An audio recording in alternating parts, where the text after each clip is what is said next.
o palco de lugar, as cadeiras de lugar, porque a gente vai começar agora, então, um painel importante que trata do assunto financiamento, finanças climáticas e o capital do futuro.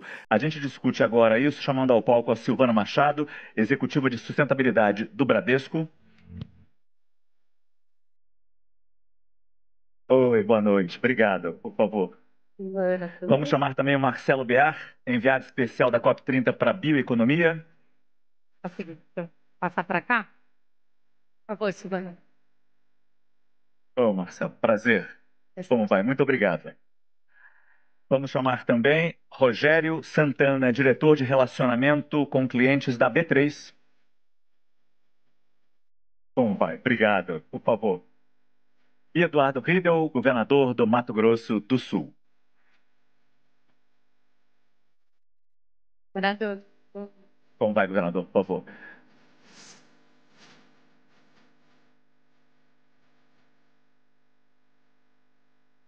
Todos acomodados, por favor? Eu começo aqui. É um tema delicado esse, e a gente viu como é difícil, como vai ser difícil esse debate. E acho que eu começo com você, Silvana, tratando um pouco disso, de como o Bradesco enxerga esse desafio de financiar esta nova economia e particularmente, como vê as dificuldades, a insistência da, digamos, velha economia, que às vezes é difícil virar a chave. Como é que vocês tratam disso e financiam isso, principalmente? Boa noite. Boa noite. É um prazer estar aqui. Obrigada pelo convite. Prazer é nosso. E acho que eu começo falando, né, que como essa agenda, né, acho que desde que a gente começou a tratar esse tema, né, da COP, acho que como essa agenda ganhou bastante relevância, né, tem se falado muito mais, assim, então acho que isso é algo que é muito produtivo, muito positivo para o Brasil, né, e acho que o setor financeiro, ele tem um papel fundamental para essa agenda como financiador, né, para essa transição aqui para uma economia de baixo carbono. Para o Bradesco, essa agenda, a agenda de sustentabilidade, né, a agenda de transição para uma economia verde, ela faz parte da nossa estratégia, sempre fez, tá? A agenda de sustentabilidade de uma forma geral. Então, isso está na maneira como a gente faz os negócios, na maneira como a gente enxerga os nossos negócios. E acho que foi falado aqui, né, sustentabilidade e negócios caminham juntos, não tem outro jeito de fazer as coisas, né? E a gente tem falado disso aqui cada vez mais. Né? Então, a maneira como a gente se posiciona, acho que tem 3 pilares, eu vou falar aqui de três pilares, né?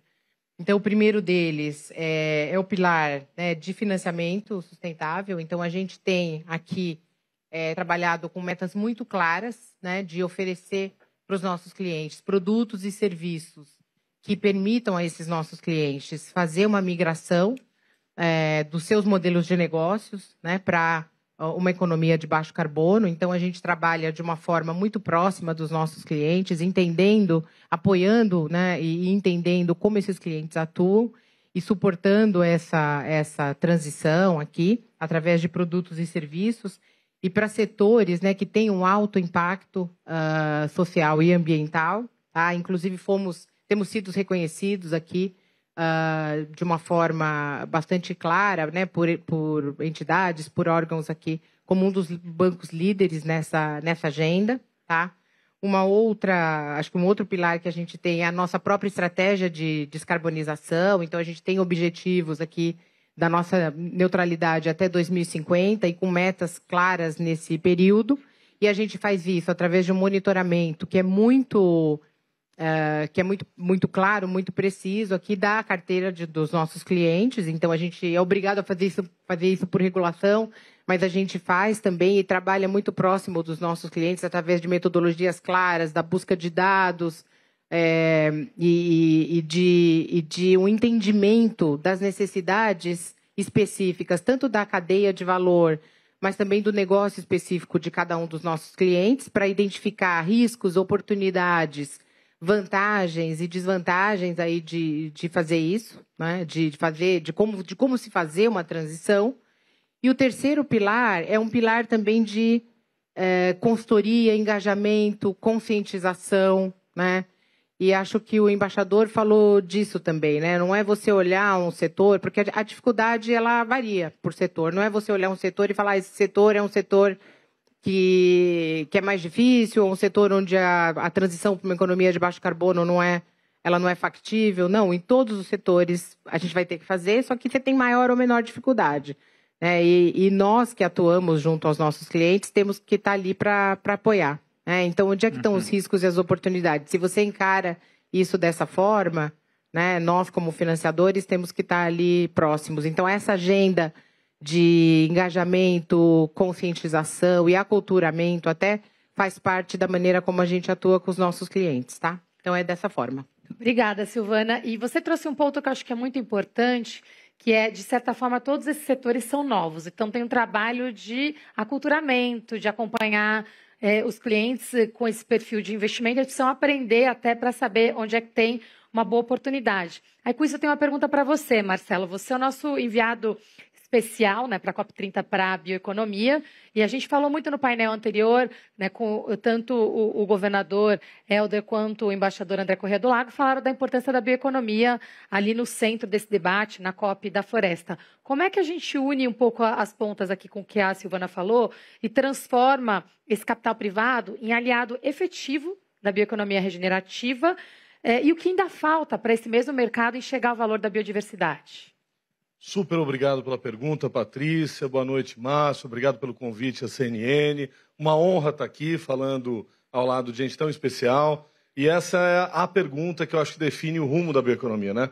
Bioeconomia é uma estratégia articuladora dos três grandes marcadores, das finanças, do clima e do uso da biodiversidade da natureza, né? A gente já está indo agora para a COP da sua 30ª edição, ela nasce no Rio de Janeiro 30 edições atrás, e essas dimensões elas eram uma só, foram separadas em três grandes conferências, né, do clima, da natureza e da desertificação. E agora a gente junta em 6 grandes eixos, 30 macro-objetivos, um deles o da bioeconomia e da biotecnologia. E como juntar essas coisas, né? Eu vejo que a gente tem 2 grandes rodas que precisam rodar numa mesma direção.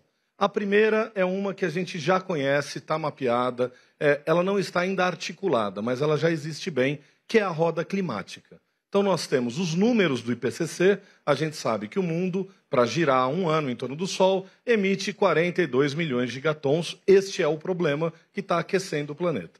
Para isso a gente gera 100 trilhões de dólares do PIB e gera 400 trilhões em ativos financeiros.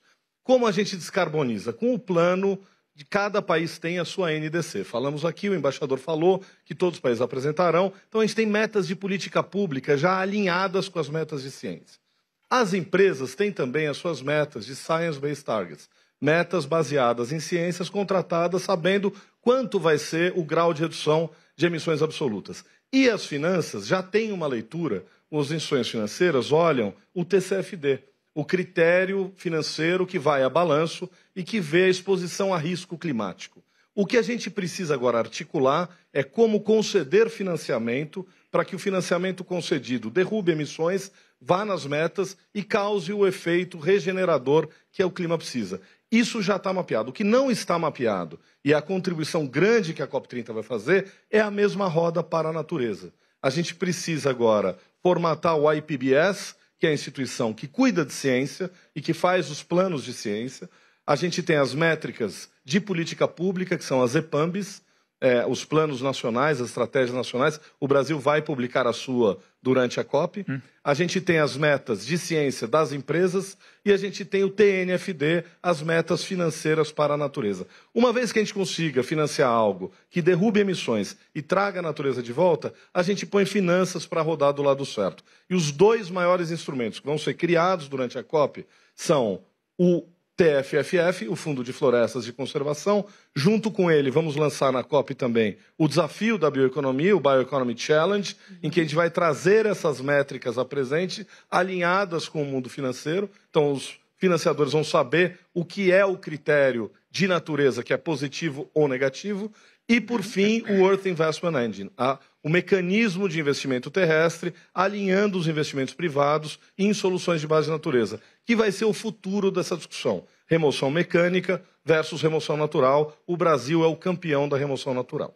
É interessante que a gente tem aqui a B3, que mal ou bem, Rogério, reúne essas empresas cada vez mais responsáveis, que cada vez olham para um futuro e percebem: precisamos também fazer alguma coisa, não apenas esperar governos, esperar decisões das conferências, das COPs. Temos que fazer algo aqui, até forçadas pelo mercado cá entre nós também. Pergunto o que a B3 faz para potencializar isso e fazer com que cada vez mais empresas entrem nesse novo ritmo.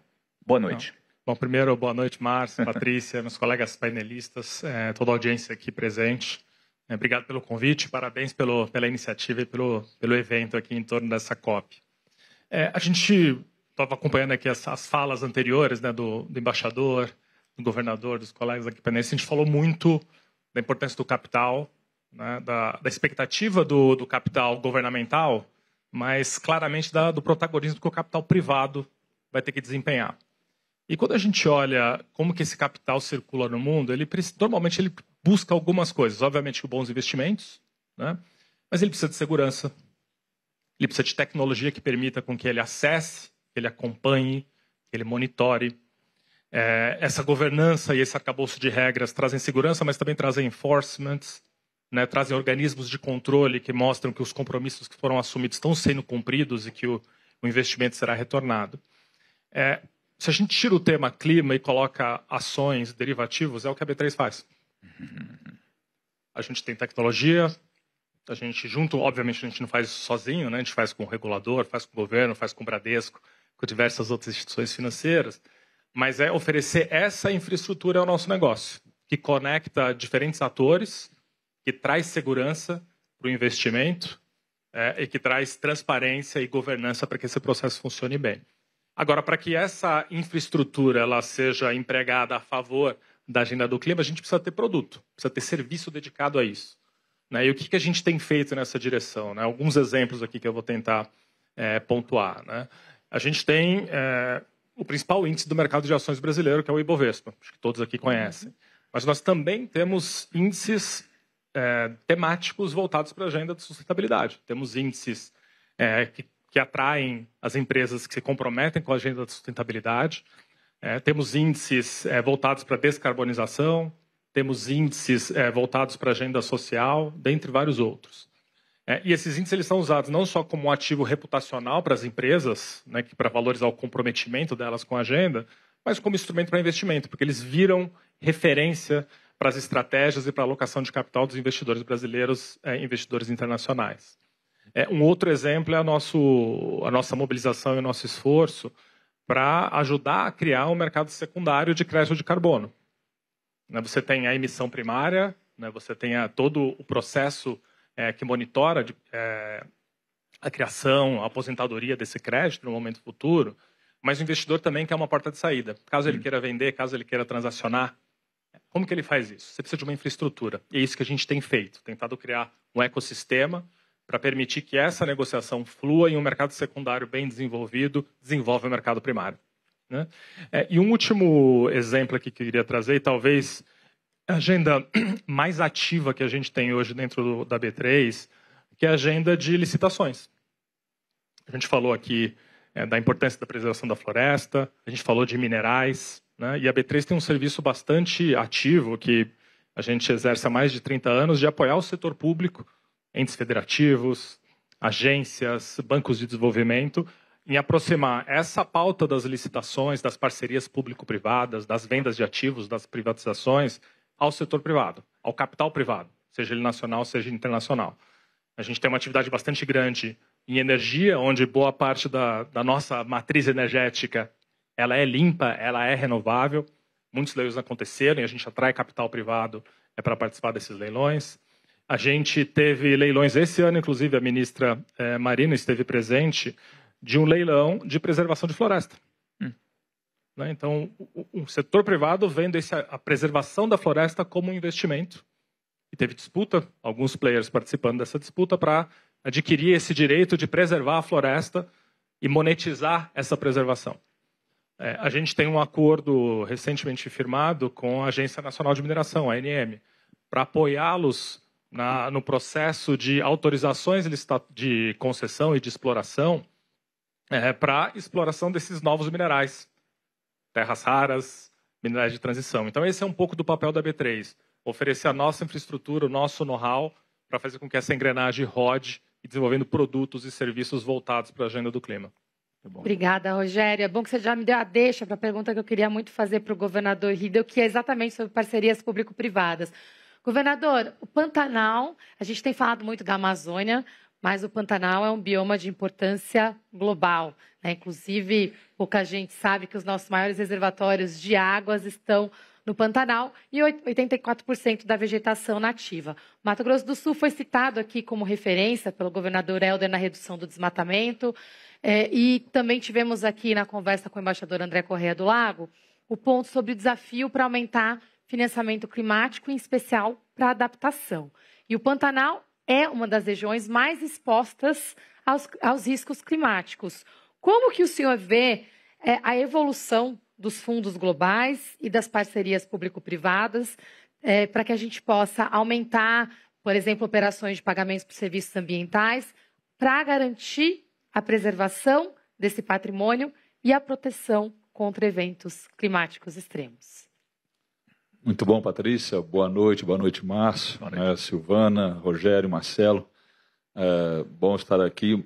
Márcio, ele já fiz de público aqui um agradecimento a ele, que ele foi na rede social, quando ele esteve lá no Mato Grosso do Sul, e chamou de Mato Grosso. Ele foi no aeroporto, ele foi redimir, falar Mato Grosso do Sul. E com todo respeito ao amigo Mauro Mendes, eu falo, Mato Grosso é o bruto, grande, forte, o do Sul é o belo. Vocês nunca mais vão esquecer disso, do Mato Grosso do Sul. Eu vou reunir um pouquinho do que foi falado, né, pelo embaixador André, pelo Helder, e atrelando aqui essa discussão de financiamento e caindo no Pantanal, Patrícia, porque eu fico muito feliz de ver, né, o que falou aqui o embaixador André, e a COP, sem dúvida nenhuma, é uma grande oportunidade que nós temos, em que pese a coragem do Helder e do presidente em assumir essa responsabilidade, e tem que fazer mesmo, né, porque o Brasil tem essa oportunidade única de mostrar para o mundo tudo que foi dito aqui, né? A nossa agenda de transição energética e segurança alimentar é uma agenda única no mundo. É uma agenda que pode ser exemplo, e é exemplo, para onde a gente for em qualquer nível de debate, seja da ciência, seja do mercado, né? E aí que eu quero falar um pouquinho do nosso Mato Grosso do Sul, porque nós nos posicionamos desde o início com essa estratégia, né? A partir do momento que tanto segurança alimentar como transição energética são dois grandes ativos que nós temos. Helder falou um pouco da agropecuária, o embaixador falou da preservação da nossa biodiversidade, aí cai no Pantanal. Nós, desde o início do governo, estamos construindo políticas públicas que levam, né, a diversidade de monetizar três grandes ativos que nós temos, que é a biodiversidade, o carbono, através do balanço das suas atividades econômicas, e água. Então, as nossas políticas públicas, elas são direcionadas nesses dois temas para esses três parâmetros que estão muito presentes na vida dos nossos biomas. O Helder fez uma menção, poder dobrar o rebanho do Pará. E é verdade, nos últimos 10 anos, o Mato Grosso do Sul diminuiu 5 milhões de hectares de pastagem, saiu de 22 milhões para 17 milhões e mantém a produção. Sinônimo que a produtividade aumentou pelo menos 30%. E foi de maneira gratuita, é claro que não, tem um aspecto econômico, mas tem a política pública, que induz em diferentes cadeias produtivas, por benefício fiscal, a eficiência. E eficiência nessas atividades está diretamente correlacionada à balança de carbono. Um animal que abate com 3, 4 anos ou com 2 faz toda a diferença. Gestão do território, como foi dito aqui pelo governador Helder, faz toda a diferença para as emissões, como um estado, como o Mato Grosso do Sul. Então a gente cresceu e se desenvolveu em atividades sejam elas de produção, aumentando a produtividade, seja industrial. E na industrial, é geração de energia através de biomassa, a geração de biometano, a geração de combustível limpo. Estão aqui representantes desses diferentes setores que estão dando um verdadeiro exemplo de como monetizar de uma forma direta a melhoria do balanço de carbono do nosso Estado. E tudo isso, política pública, com capital privado, com um mercado cada vez mais criterioso em apoiar iniciativas dessa modalidade, nos levaram lá atrás, já há 6 anos atrás, a colocar a meta de um Estado carbono neutro em 2030, que nós vamos atingir, não é? Por conta dessas características. Nós acabamos de nos tornar elegíveis agora, semana passada, não é, pelo CONARED, para comercializar 86 milhões de toneladas de carbono. Isso é um bi que nós vamos voltar para a economia do Estado de maneira a melhorar cada vez mais essas atividades de alta performance do ponto de vista ambiental, na biodiversidade, no balanço de carbono e água. E o Pantanal? Pantanal com 84% de território preservado, né? Nós aprovamos uma lei em âmbito estadual, ano passado, depois dos grandes incêndios que tiveram. A ministra Marina foi muito parceira na condução desse projeto no Estado, e agora o Congresso Nacional acaba de aprovar a lei nacional para o bioma Pantanal. E aí aqui eu quero me referir lá ao Código Florestal de 2012, que o Brasil também tem uma experiência única e exitosa em poder regulamentar o uso do seu território. E dificílimo e complexo. Está aqui o senador Moca, que foi um dos protagonistas daquele momento, né, e que entregou para o Brasil praticamente numa complexidade gigante de 6 biomas, uma diversidade de realidades distintas, diferentes soluções para garantir a preservação de 64% do nosso território que é hoje. Pantanal, 84%. Pode ser aberto pela lei ainda alguma coisa em torno de 15, 20? Pode. O que nós fizemos? Estamos pagando por serviço ambiental para o produtor, 97% do território é privado. O produtor que quiser pedir uma licença para abrir uma área, ele está elegível a receber pagamento por serviço ambiental para não abrir. Fala, olha, pensa bem, porque você vai receber tanto se você não o fizer. E isso é garantia da manutenção da biodiversidade por um mecanismo financeiro. Nós não temos como desatrelar a questão ambiental, seja na biodiversidade, no carbono ou na água, da economia, da gestão financeira desses ativos. E eu acho que esse é um grande legado que a COP também tem que levar, porque nós temos muito a mostrar. Então, a hora que você, no mercado de carbono, consegue captar, a hora que você faz fundos específicos que remuneram preservação, em especial a nossa biodiversidade, e aí não é só política pública e recurso público, tem que ser privado. E esse edital do chamamento das 86 milhões de toneladas é recurso que virá do privado. A gente consegue avançar muito, que está acontecendo de uma maneira muito mais rápida do que a gente imaginava. E a COP é um grande palco para esse processo todo. Então só finalizando, Márcio, eu não tenho dúvida nenhuma que a agenda de desenvolvimento do Brasil, seja na segurança alimentar, seja na transição energética, ela está muito atrelada à nossa competitividade e aos mecanismos de financiamento e do capital privado. Nós somos assíduos clientes da B3. Estamos lá, dia 4, acabamos de licitar agora 10,3 bi de CAPEX para a Rota da Celulose.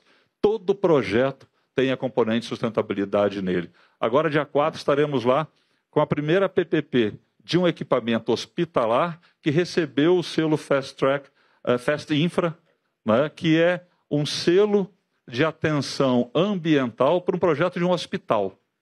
E gestão. Por quê? Ele não vai ter lixo na sua gestão.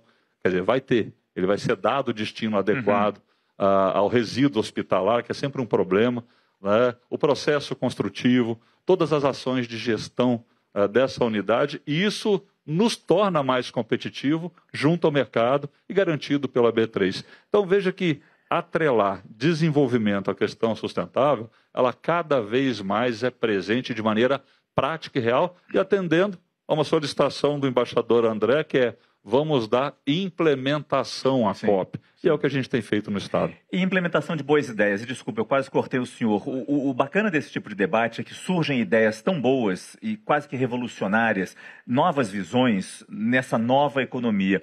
E aí, por isso que eu volto para você, Silvana. Em cima disso, até que ponto vocês recebem essas novas ideias, percebem que essas novas ideias estão chegando e como vocês impulsionam oportunidades de negócios que acelerem essa necessidade que nós temos hoje em dia, claro. Perfeito. A gente internamente, né, a gente trabalha com o nosso time, a gente recebe isso através de mercado, né, através dos nossos clientes. Acho que esse trabalho que eu falei para vocês, que é muito consultivo, né, e que a gente tem e monitora bastante o mercado. Então, acho que para impulsionar esse mercado, né, para a gente fazer o nosso trabalho, acho que eu gosto de falar que o papel das instituições financeiras, né, que é um papel de financiamento, ele traz oportunidades, mas ele traz muita responsabilidade, né? Então, ele requer muita inovação, né? Embora, por exemplo, nós tenhamos aí um portfólio de mais de 20 produtos e soluções financeiras, mas é algo que demanda sempre inovação, que foi um pouco do que eu falei antes, né? Sim. Você requer soluções muito customizadas. Então, hoje, por exemplo, nós temos um portfólio que vai desde financiamento, por exemplo, de veículos elétricos, de equipamentos também elétricos, de títulos, né, títulos verdes, green bonds, social bonds, né, que têm resultados atrelados a métricas. Mas a gente cria soluções que são muito customizadas, né, também. Acho que a gente participou agora dos 2 leilões que a gente teve do EcoInvest, né? O primeiro, onde a gente teve uma alavancagem bastante alta, né? A gente adotou uma alavancagem bastante alta para trabalhar com os nossos clientes. E no segundo leilão agora, não só a gente obteve um capital bastante relevante, mas a gente fez uma série de rodadas e de conversas e de workshops com os nossos clientes, por exemplo, para discutir, né, o EcoInvest 2. Como, antes até da gente ganhar, né, da gente obter lá um capital, a gente fez uma série de conversas para já se antecipar e entender como é que a gente poderia trabalhar com o mercado sobre isso. É exatamente o que você está falando. Sim. Como é que a gente faz? A gente tem que co-construir, a gente tem que entender, a gente tem que ter escuta e a gente tem que co-construir. Mais do que nunca é uma parceria. Financiar um projeto de outra pessoa é uma parceria, mas aqui é uma parceria ainda maior, mais intensa. Exato, e é de longo prazo, né? Você não entra nisso para o curto prazo. E é um partilhamento de risco também, né? Eu acho que o caso do EcoInvest, para mim, ele é muito icônico, porque a alavancagem média que a gente conseguiu ali foi de 6,5, né? Então, teve um modelo onde o Tesouro, junto com o BID, entram para reduzir o risco de exposição cambial, o risco também, né, de primeiras perdas. Agora, uma curiosidade, o terceiro leilão agora foi de equity, né? E o quarto vai ser sobre a Amazônia. E aí, juntando um pouco aqui, voltando para você, Marcelo, nisso, como é que você vê esse tipo de mecanismo? Você falou do TCFD. Como é que seria como esse tipo de trabalho e a atuação dos bancos de desenvolvimento pode ajudar a desbloquear o capital verde para a bioeconomia e a gente deixar mais claro que tem um retorno mais direto? Porque eu acho que muitas das áreas que o investimento fluiu, né, Silvana, minerais críticos é mais natural, combustíveis, a parte de pastagens, áreas degradadas, mas bioeconomia é sempre, a gente fica na cara do gol, né, porque tem muito investimento que é muito mais de longo prazo. Então, a gente adiciona o risco com longo prazo. Como é que você vê esse tipo de mecanismo ajudando a aumentar o investimento? É fundamental, né, Patrícia, porque a gente tem mecanismos de financiamento que olham os diferentes aspectos da bioeconomia. Tem os mecanismos de financiamento de florestas. O BNDES lançou na sexta-feira passada o BNDES Florestas, juntando todas as linhas de crédito do banco para olhar um financiamento de mais longo prazo e que consiga receber os temas de garantias, os temas de primeiras perdas. Então, acho que esse já está caminhando. E o financiamento do TFFF vai ser revolucionário, não só para o Brasil, mas para todo esse trabalho que está sendo feito na faixa equatorial do mundo. Tem temas da bioeconomia que são também de larga escala, como dentro da agricultura, né? Recuperação de áreas degradadas. O último leilão do EcoInvest olhou para 12 milhões de hectares. Lembrando que no Brasil nós temos 128 milhões de hectares a recuperar, 42 milhões deles aptos a receber investimentos agrícolas, de preferência com integração lavoura, pecuária, floresta, que é capaz de, ao mesmo tempo, derrubar emissões e trazer natureza de volta. Agora, fica esse mistério, como trabalhar com a sociobioeconomia. Comunidades tradicionais, povos indígenas, e algo que é um mistério que não é só brasileiro. Eu acabei de chegar da África, no Africa Climate Summit. Eles lá têm um projeto que já dura 40 anos. Chama Great Green Wall. Eles pegaram 12 países e estão empurrando o Saara de volta. É um projeto que a gente escuta falar pouco no Brasil, mas que é fundamental para o mundo. Já fizeram 23 milhões de hectares com fazendas, pequenos produtores, florestas, todas as iniciativas de irrigação dessa faixa setentrional africana, e a mesma coisa vai funcionar no Sudeste Savana, ali, que era equivalente ao nosso Cerrado. Exatamente, seria o nosso Cerrado expandindo para cima do deserto. O que eu vejo que aqui no Brasil a gente vai conseguir, e eu trabalhei 10 anos na Natura, e muito tempo com comunidades tradicionais, 38 mil pessoas na Amazônia, muitos bioativos e bioinsumos. O tema de financiamento, muitas vezes, ele não se dá por uma falta de desconhecimento recíproco da comunidade com o processo financeiro e com o processo bancário. Então, tem que quebrar essas travas, essa distância, e vejo que o sistema financeiro está muito apto a fazer isso. Vários bancos, inclusive o Banco do Brasil, agora tem uma linha para a sociobioeconomia, chegando mais próximo à ponta, e o Green Climate Fund, que hoje tem 18 bilhões de dólares em ativos, colocou 1,5 bilhão no BID para a sociobioeconomia também. Então, eu vejo que essa é uma agenda que vai andar. E ela vai andar não só pela COP para o Brasil, mas ela vai andar globalmente, porque as comunidades tradicionais e povos indígenas, eles precisam ser vistos de outra forma. A gente até hoje vê eles como pessoas à margem da economia ou deixados de lado pelo processo produtivo. Não são. Eles são os guardiões de 80% da biodiversidade do planeta. E têm que ser remunerados por isso. E aí a gente vai achar os meios de fazer com que eles possam produzir e trazer novos insumos que a indústria de alimentos tanto precisa, porque a gente vive uma era de ultraprocessados. O Brasil vai ser a potência agrícola do futuro, que vai trazer novos cultivares, fazendo uma ponte, e como o governador colocou tão bem, trazendo a disciplina do Código Florestal, temos senadores brilhantes aqui que trabalharam nisso, que faz o balanço entre produção e conservação. O Brasil hoje protege no mínimo 20%. A Holanda protege no máximo 9%. A gente precisa dar a disciplina do balanço produção-conservação de cabeça erguida, acabar com qualquer forma de animosidade entre agro e ambientalismo e construir uma nova gestão da transição do uso da terra, garantindo conservação e produção andando lado a lado para descarbonizar e trazer a natureza de volta com o apoio das finanças. Nessa linha do que o Marcelo fala, Rogério, muitas empresas são acusadas de fazer o greenwashing e usar momentos como este aqui para mostrar, não, eu faço alguma coisa assim. E só faz nessa época, quando a vitrine está mais acesa, está mais iluminada. Na B3, de alguma forma, vocês colaboram com essa conscientização de que não é possível aceitar empresas assim que fiquem apenas num evento, apenas numa noite de verão, mas sim façam isso a longo prazo e permanentemente, definitivamente. Quais são os desafios que vocês ajudam a solucionar entre essas empresas? É ótimo. Primeiro, eu queria só parabenizar o governador aqui pelo apoio a essa agenda de licitações e confirmar, né, a frequência com que o Mato Grosso do Sul visita a B3 nessa agenda tão importante. Acho que a Silvana comentou um pouco falou de indução, né, dos participantes. E eu acho que aqui eu falarei de uma combinação de duas coisas: indução de boas práticas, né, quais são os guidelines, o que funciona, o que o investidor está procurando, né, como acompanhar isso, e que não pode ser algo casuístico, né, tem que ser um compromisso mesmo de longo prazo, porque o impacto ele não vem de hoje para amanhã, ele vem no longo prazo.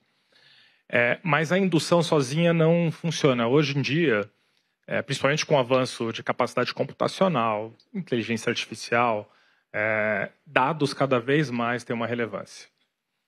E quando você combina dados bem catalogados, né, a gente falou de TCFD, a gente falou de novos estándares, bem organizados, bem catalogados, outras formas de monitoramento, de desmatamento via satélite, outros tipos de indicadores, como que você consegue juntar todos esses dados de uma maneira padronizada, de uma maneira validada, e disponibilizar para a comunidade de investimento.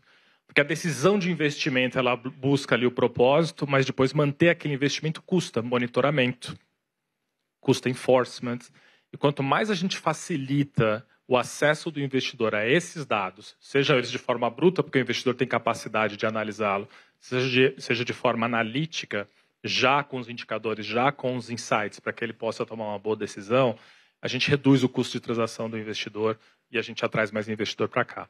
Então, acho que tem uma combinação de induzir boas práticas, a gente faz isso bastante junto às empresas, né, buscando as melhores práticas, buscando os compromissos públicos, que são depois confirmados por uma transparência que também é mandatória, mas isso não funciona se você não tiver um bom data lake, um bom lago de dados que possa ser explorado por todos os participantes, sejam eles locais, que vão ter uma facilidade geográfica de visitar a fazenda em loco, para visitar a fábrica em loco, mas o investidor que está em Singapura, ou está nas Filipinas, ou está nos países nórdicos, ele não vem no Brasil com tanta frequência. Ele quer acompanhar isso à distância.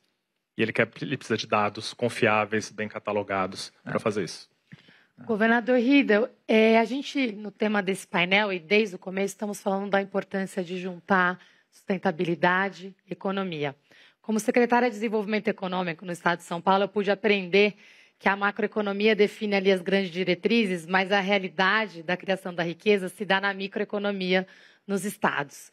O Mato Grosso do Sul tem sido um exemplo na prática da união da sustentabilidade com o desenvolvimento econômico. O senhor alcançou todas essas metas que foram ditas, está caminhando para o carbono neutro e está com uma perspectiva de crescimento econômico nesse ano de 4,9%, ou seja, o dobro da expectativa para o Brasil.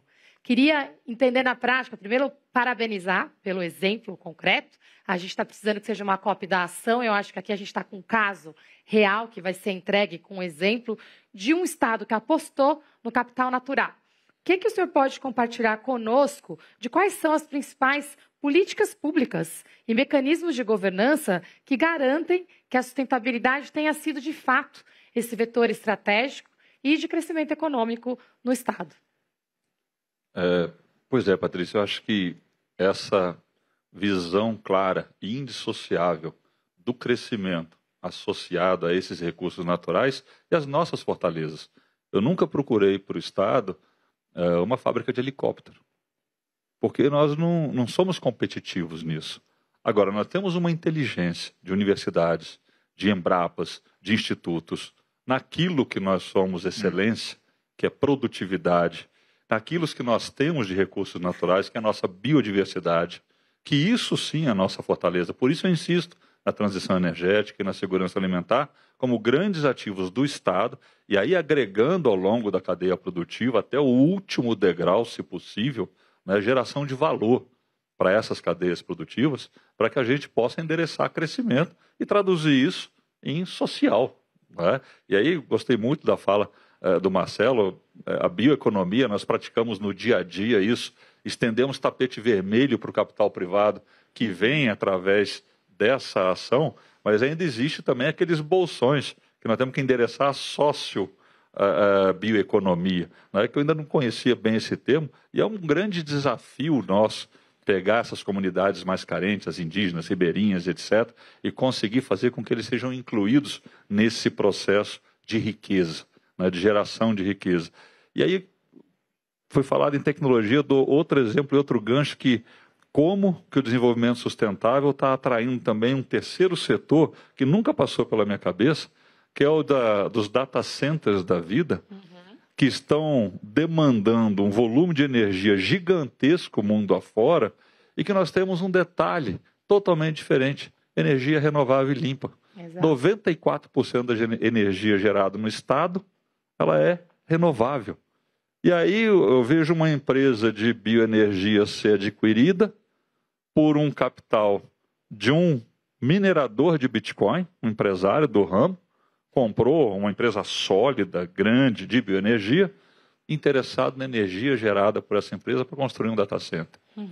Né, de inteligência artificial, de uma nova demanda global, que está aí que não tem mais fronteira.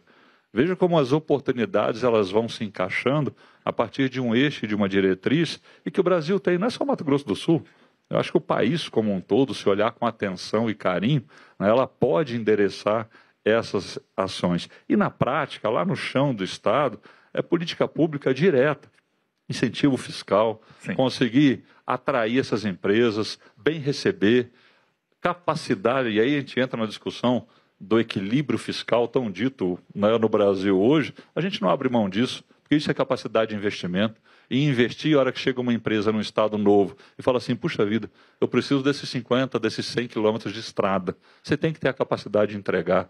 Né? E aí, todos os bons projetos de infra viáveis, aqui o nosso parceiro, capital privado, vai para a B3, atrai esse capital para projetar. E a gente fazer aonde não há viabilidade econômica, o Estado está puxando o desenvolvimento. E o quanto isso muda a vida de um Estado e das pessoas, consequentemente. A gente tem 1 minuto e 15 ainda, então eu vou pedir para cada um de vocês a expectativa de vocês para a COP30. Começando com você, Silvana. Tem que ser rápido. Uma frase. Tem uma expectativa altíssima, o Bradesco vai estar presente lá. E a gente vai mostrar os nossos casos lá.